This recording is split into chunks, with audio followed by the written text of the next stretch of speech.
Hi. Checking balances of debtors, creditors and account statements are very simple in simpliRP. For debtor balance enquiry, go to Receipts, Balance Enquiry. Type the party name. simpliRP will show the sales invoices total and total receipts from that party.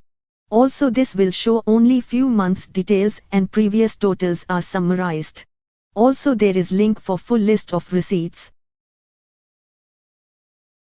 For full account statement, go to Account Statement in Receipts. Type the party name. It will show complete history and balance.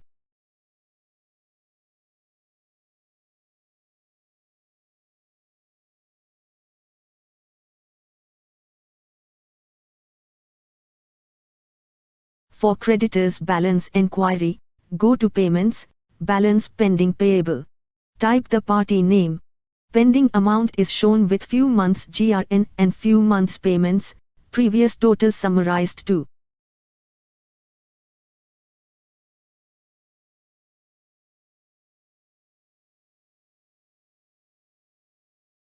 Likewise you can generate account statement for creditors also.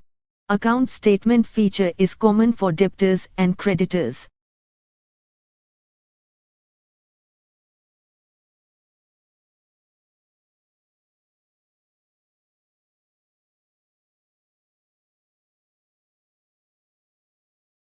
You can also generate complete report of total outstandings of debtors. Also you can generate complete report of total payables of creditors. Many features of simpliRP are not available in the traditional accounting software. Also there is a single button click generation of all ledgers, cash book, bank book, trail balance, profit and loss, balance sheet. Thank you.